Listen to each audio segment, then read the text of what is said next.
Hello everyone, I am doctor Manuraj Sharma and आज हम पढ़ने वाले हैं इम्पॉर्टेंट टॉपिक जिसका नाम है मरीन इकोसिस्टम्स के बारे में। इकोसिस्टम्स में हमारा जनरली दो क्लासिफिकेशन हो जाती है, एक जिसको हम कहते हैं टेरेस्ट्रियल इकोसिस्टम एंड दूसरा जिसको हम कहते हैं मरीन इकोसिस्टम। टेरेस्ट्रियल इकोसिस्टम का मतलब होता है, टेरेस्ट्रियल इकोसिस्टम वर्ड ही जो है वो टेरा से है। टेरा का मतलब होता है पृथ्वी, ठीक है।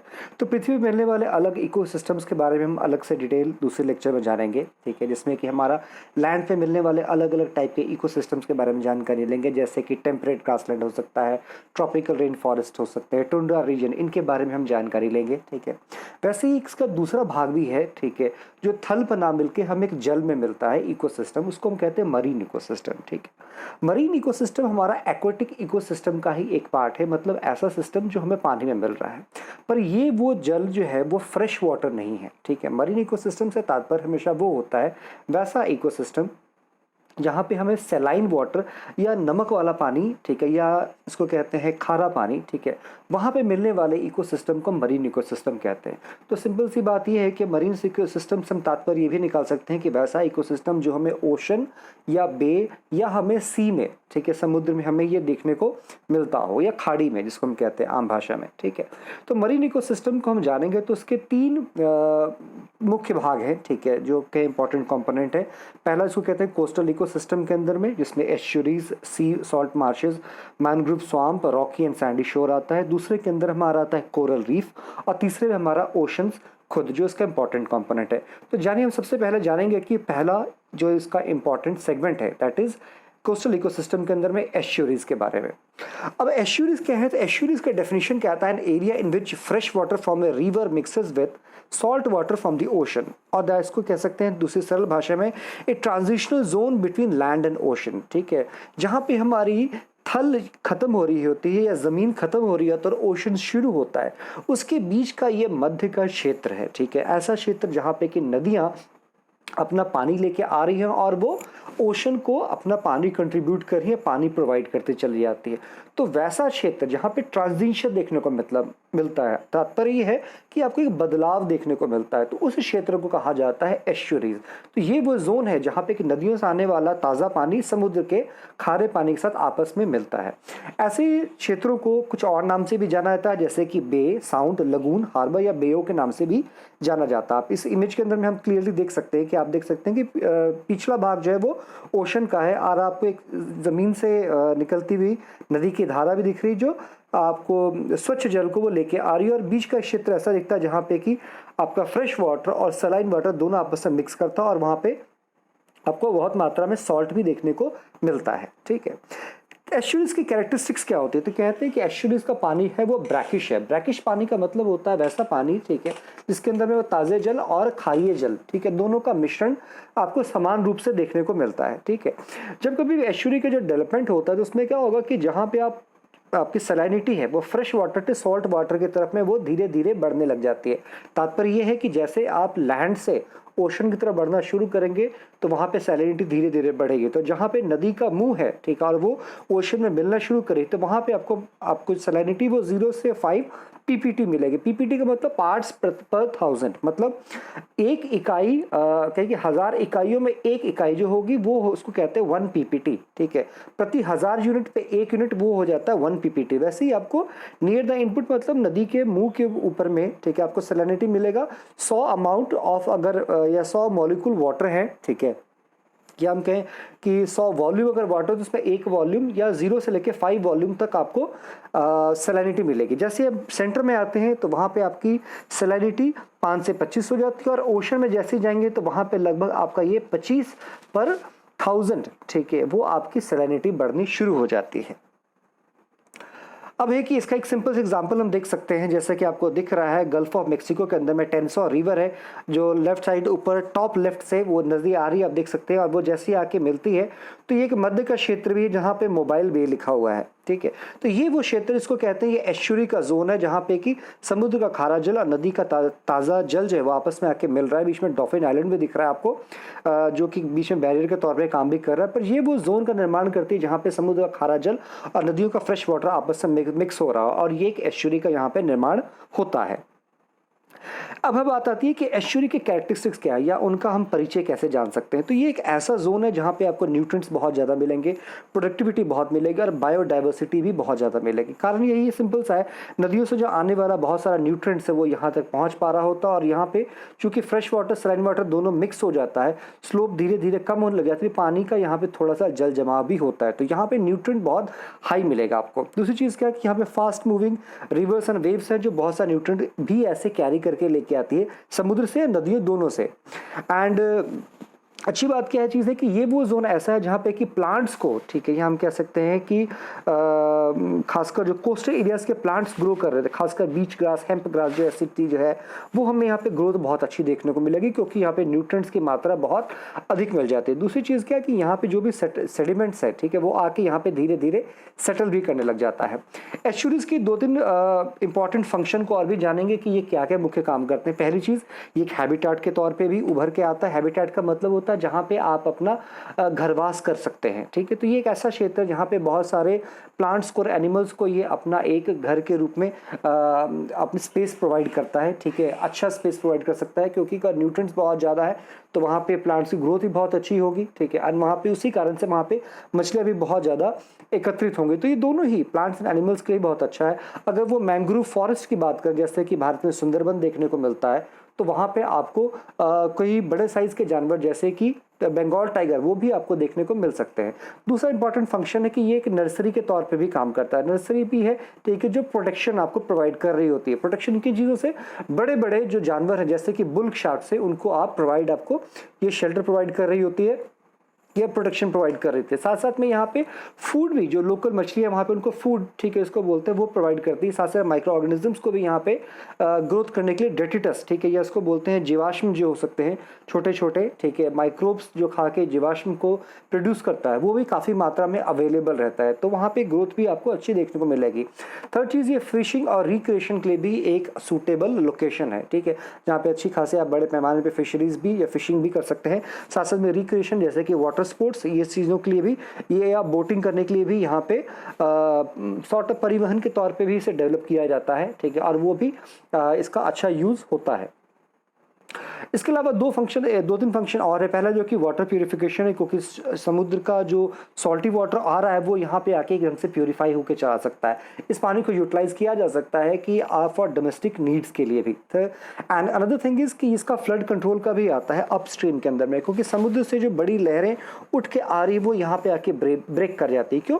क्योंकि जो हमारा एस्चुरीज के अंदर में मिलने वाला हमारा वेजिटेशन है, ठीक है, या आपको जो वहाँ पे वाइल्ड लाइफ अगर मिल रही है, ठीक है, या हम कहें कि फौना जो लाइफ है, ठीक है, वो जो वेव्स की एनर्जी है उसको ब्रेक कर देती है। जो ऊंची लहरें उठ के आ रही तो वो अपनी ऊर्जा को वहाँ पे खपत कर देती है। इस वजह से क्या होगा कि जो फ्लड की जो मात्रा में पानी इकट्ठा हो सकता था या आपका जो कोस्ट एरिया में रन कर सकता था पानी, वो वैसा वहाँ पे उतना रूप में नहीं पहुँच पाता और उसकी ऊर्जा भी खत्म हो जाती है। सिमिलरली ये वैसे ही हरिकेन्स एंड स्टॉर्म्स को भी की जो है उससे भी आपके लैंड को बचा रहा होता है और इरोजन वहाँ पे काफ़ी नहीं हो पाता है, और स्टॉर्म की जो एनर्जी भी होती है उसको भी काफ़ी एब्जॉर्ब कर लेता है।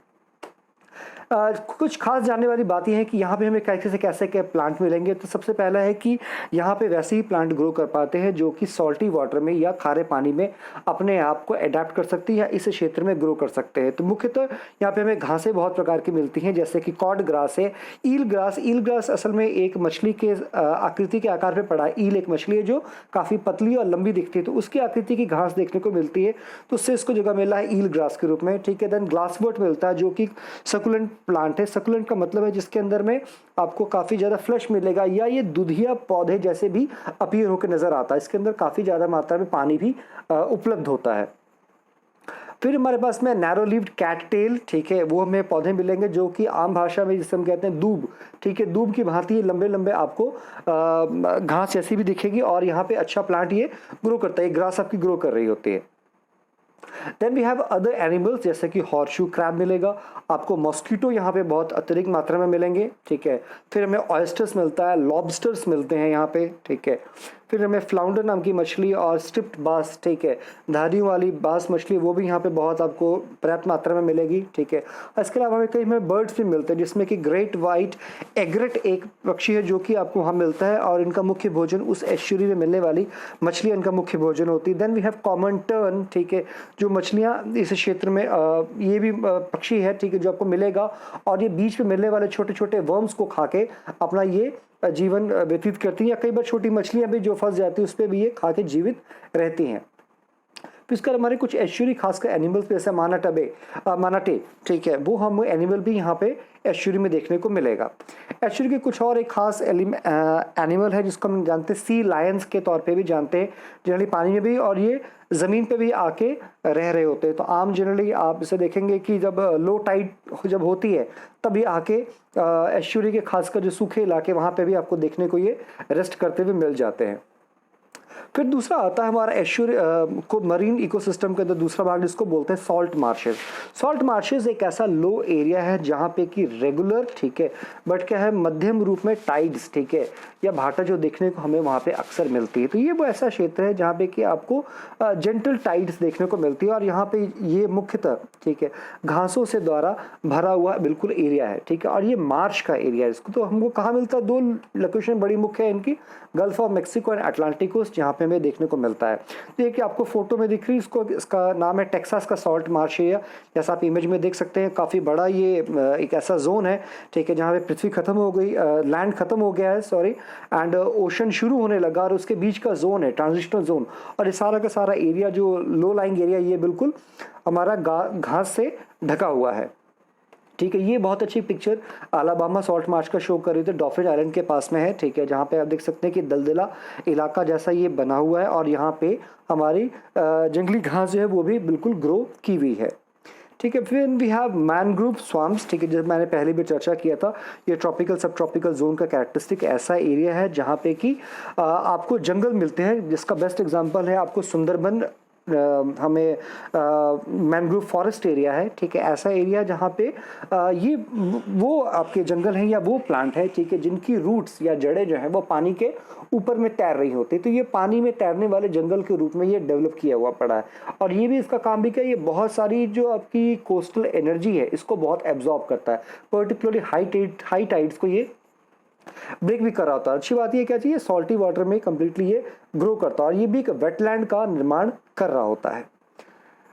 इस पिक्चर में आप बहुत क्लियरली देख सकते हैं रेड मैनग्रोव जिसको दिखाया गया है, और यहाँ पे क्या है इनकी रूट्स को देख सकते हैं, वो टैंगल का मतलब आपस में बिल्कुल उलझी पड़ी है, और वाटर लाइन भी आपको दिख जाती है इसके अंदर में, जहाँ पे कि पता लगता है हाई टाइड के अंदर पानी कहाँ तक पहुँचता है और लो टाइड में वो पानी कहाँ तक नीचे जाता है। तो ये इनका फ्लशी रूट्स है, और ये क्या करता है पूरा एक वनस्पति को सॉल्ट वाटर के अंदर में ग्रो करके रूप में हमें ये देखने को मिलता है। Then we have rocky shores. Rocky shores का मतलब होता है वैसे तट जो कि पथरीले इलाके के हैं, ठीक है, या पथरीले हैं उनके नेचर में। कारण ये चीज़ है क्योंकि ये शोर डेवलप जो की है, कारण ये था कि कोस्ट के एरिया पे आपको बहुत पहले वहाँ पे कुछ आपको माउंटेन्स या रॉकी स्ट्रक्चर्स आपको देखने को मिलते थे, और उनका धीरे धीरे इरोजन या अपर्दन होने के बाद में ये हमारा शोर है वो डेवलप किया है, ठीक है। तो ऐसा एरिया, ये एक ऐसा एरिया जहाँ पे हमें बायोडाइवर्सिटी बहुत ज़्यादा देखने को मिलती है, और ये क्या इनका रूप हमेशा समय के साथ परिवर्तित करता रहता है। क्यों? क्योंकि यहाँ पे वेव एक्शन लगातार स्ट्रॉन्ग रूप में काम कर रही होती है, बड़ी लहरें आती है, चट्टानों को काट रही है, और उन चट्टानों के कटने से ही, ठीक है, इस शोर का, ठीक है, या इस तट का निर्माण भी हुआ है, ठीक है। बेस्ट हमें एग्जाम्पल देखने को मिलता है मॉन्टेरे बे एक्वेरियम के अंदर में, ठीक है। रॉकी शोर के अंदर में एक खास चीज़ है कि जब लो टाइड होती है तो यहाँ पे बहुत छोटे छोटे पूल का निर्माण भी हो जाता है, ठीक है। पूल का मतलब ऐसे एरियाज, ठीक है, जहाँ पे अधिक मात्रा पानी स्टोर हो जाता है। तो वहाँ पे देखने को क्या मिलेंगे आपको, स्टार फिश देखने को मिल सकती है, एनिमल्स मिल सकते हैं। एनिमल्स का मतलब होता है एक फ्लावरिंग प्लांट है जो बहुत अलग अलग रंग के मिलते हैं हमें, पिंक, लाइट ब्लू, ग्रीन, इस कलर के मुख्यतः हमें रंगीन फूल जैसे देखने को मिलते हैं प्लांट्स, ठीक है। और में मिलता है वहाँ पे क्रैब्स मिलेंगे आपको, ऑक्टोपस मिलेगा 8 लेग्ड, ठीक है। और ये एक बेस्ट एक फोटो है जिसमें देख सकते हैं कि हम आइडिया लगा सकते हैं कि रॉकी शोर दिखता कैसा है। ये एक समुद्र का एक बाएं तरफ जो भाग है वो समुद्र को दिखा रहा है, low tide and high tide का जोन दिखा रहा है। लो टाइड के अंदर में जहाँ बाएं साइड में देख सकते हैं कि सी अर्चिन दिखेगा, न्यूडी ब्रांच दिखेंगे, स्कल्पिन, इस प्रकार के हमें छोटे छोटे जीव जो है जो मरीन इकोसिस्टम के वो देखने को मिलेंगे। मॉनिटरी फ्लैटवर्म मिलेगा, ठीक है, चालियों की एक भांति है। एंड सिमिलरली पत्थर से चिपकने वाले, ठीक है, कुछ भी जीव वैसे भी मिलते हैं, जैसे कि हमें स्टारफिश मिलेगा, ठीक है, एनीमोन या हम कह सकते हैं लाइकेंस की भी एक खास प्रजाति है, ठीक है, जो पत्थरों से चिपकती है, ठीक है। और हमें शोर क्रैब, हर्मिट क्रैब भी मिलते हैं। हर्मिट क्रैब को इसलिए नाम मिल गया क्योंकि ये बिल्कुल पत्थर के जहाँ पे खड्डे वहाँ पे छुप जाता है और लगातार पानी के कांटेक्ट में भी रहता है। शोर क्रैब्स आपको बहुत मिलेंगे जो पत्थर से आपको चिपके हुए मिलते हैं। हाई टाइड के ऊपर जोन में हमें फिर क्या पेरीविंकल्स देखने को हमें मिलेगा। एंड फिर बार्निकल्स हैं हमारे पास, से मसल है, ठीक है, kelp and C lettuce. C lettuce काफ़ी एक फ्लशी टाइप का प्लांट होता है जिसको अक्सर आम भोजन में भी खाया जाता है। तो ये अन्य प्रकार की इसके अंदर में हम देख सकते हैं विविध प्रकार के जो जीव हैं और जंतु हैं हमें देखने को मिलते हैं। देन वी हैव सैंडी शोर। सैंडी शोर्स का मतलब होता है वैसे शोर जहाँ पे कि आपको कंप्लीटली सिर्फ रेत देखने को मिलती है। तो यहाँ का कैरेक्टरिस्टिक कैसा होगा ये भी हम जानेंगे। सैंडी कैरेक्टरिस्टिक्स की यहाँ पे बहुत बायोडाइवर्सिटी देखने को या जैव विविधता देखने को नहीं मिलती है। पहला कारण ये चीज़ है क्योंकि यहाँ पे एक तो हैबिटेट की डाइवर्सिटी नहीं है, मतलब कि यहाँ पे रहने वाले इलाके जो है वो उसके अंदर में कुछ खास परिवर्तन देखने को नहीं मिलता है, क्योंकि यहाँ पे सिर्फ रेत ही रेत मिलेगी। रेत के अंदर में आपको और किसी प्रकार का ग्रेडेशन या कुछ और अन्य भांति की भी ग्रेडिंग नहीं देखने को मिलती या अन्य चट्टानें देखने को नहीं मिल रही होती है, इसलिए हमें लाइफ जो है वहाँ पे एक रूप ही देखने को मिलते हैं। दूसरी चीज़ इसका कारण जो है कि ये है कि यहाँ पे चूंकि सिर्फ रेत ही रहती है, तो रेत क्या होती है कि लो टाइड के समय में सारी रेत सूख जाती है, तो इसके अंदर मिलने वाला जीवन, ठीक है, या इसके अंदर रहने वाले प्राणी जो हैं, ठीक है, वो भी यहाँ पे बहुत लंबे समय तक नहीं रह पाते हैं, ठीक है। तो ये कारण है कि यहाँ पे इतनी डाइवर्सिटी मिलती नहीं है। दूसरी चीज़ क्या कि थोड़े बहुत जीव अगर इस रेत में अवेलेबल भी हो जाते हैं तो लो टाइड के समय में क्या होता है, ये आपको ईजिली दिखने शुरू हो जाते हैं। और ये आम जो हमारी जो हमने कहा था कॉमन टर्न, इस नाम की जो मछलियाँ सॉरी बर्ड्स हैं, ठीक है, वो इसको आसानी से ढूंढ के या चुन के भी बीच पे खा लेती हैं। Then we have barrier island. Barrier island को क्या होता है, एक ऐसा नैरो आइलैंड है made up of sand that provides buffer for the mainland from the sea, ठीक है। ये जनरली वेव्स के कंस्ट्रक्टिव एक्शन से या कह सकते हैं कि हमारा लॉन्ग शोर ड्रिफ्ट से भी कई बार ये आइलैंड का निर्माण हो रहा होता है, डॉफिन आइलैंड या अलाबामा आइलैंड्स की वजह से, और इनका शेप भी सिमिलरली चेंज हो रहा होता है। Constructive waves and destructive waves के ये एक्शन है, जैसा कि हमने जियोमॉर्फोलॉजी में भी पहले पढ़ा था कि बैरियर आइलैंड का निर्माण कैसा होता है। ये एक ऐसा आइलैंड है जो कि मेन लैंड से कनेक्टेड होता है, बट ये आपका समुद्र की तरफ में थोड़ा सा झुका हुआ है, समुद्र की तरफ में थोड़ा बढ़ा हुआ भी देखने को हमें मिलता है। तो बैरियर बीच पे हमें देखने को क्या मिलेंगे, हमें बहुत अन्य प्रकार के जीव देखने को मिलते हैं, ठीक है। लो टाइड में हमें सिल्वर साइड्स, ठीक है, ब्लू क्रैब, डॉफ ऑलिव इस प्रकार के दिखेंगे। सूखी रेत के ऊपर में ये हाई टाइड के टाइम जहाँ तक पहुँचती है वहाँ पे हमें बीच फ्ली, टाइगर बीटल, ठीक है, क्लैम, इस प्रकार की या पीनट वर्म देखने को मिल सकते हैं। सिमिलरली हाँ, आपका जो वेट सैंड है वहाँ पे आपको घोस्ट श्रिम्प, मोल्ड श्रिम्प, ठीक है, मून स्नेल, सैंड डॉलर और वाइट सैंड, मकोमा टाइप के भी जीव देखने को मिल सकते हैं। ये अन्य प्रकार की विभिन्न जो जीव आपको देखने या जंतु हमें देखने को मिलते हैं, ठीक है, बैरियर बीच पे, वो हमें बहुत मिलता है। और एक खास पक्षी मिलता है सैंड पाइपर। सैंड पाइपर एक ऐसा बर्ड है, ठीक है, जो जितने सारे जीव आपको दिख रहे हैं छोटे जीव, इनका ये शिकार करके खा रहा होता है। खासकर जब लो टाइड होता है, पानी वापस समुद्र की तरफ लौट जाता है और जितने सारे खासकर पीनट वर्म जैसे जो रेत पे रह जाते हैं, तो ये इनको चुन चुन के खाता है। एक बैरियर आइलैंड का बहुत अच्छा एग्जांपल दिखाया गया है, जहाँ पे कि बाएं तरफ से देख सकते हैं कंस्ट्रक्टिव वेव्स ने रेत को एक तरफ पाइल अप करके या जमा कर दिया। थोड़े टाइम के बाद क्या होगा कि यहाँ पे श्रब्स का भी निर्माण शुरू हो जाता है, क्योंकि यहाँ पे जैसे ही थोड़े बहुत अगर सैंड एकत्रित हो गई, इसमें कोलाइड का फॉर्मेशन होना शुरू हो गया या जैविक पदार्थ यहाँ पे एकत्रित हो गए, तो धीरे धीरे वहाँ पे श्रब्स होंगी। श्रब से फिर टॉलर श्रब्स ग्रो करेंगे और वो बाद में फिर क्या है, बड़े पेड़ के रूप में भी देखने को शुरू हो जाएगा। एंड थोड़े टाइम पर ये भी देखा जा सकता है कि बीच का जो हमारा है वो स्टेबलाइजेशन भी हो जाता है।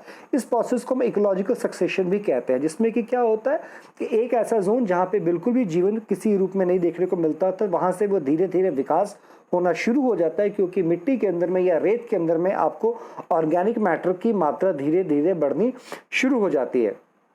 और फिर वहाँ पे जो प्लांट्स है, ठीक है, तो वो पहले इनिशियल लेवल पे आपको छोटे प्लांट पौधे देखने को मिलेंगे, श्रब्स जैसे।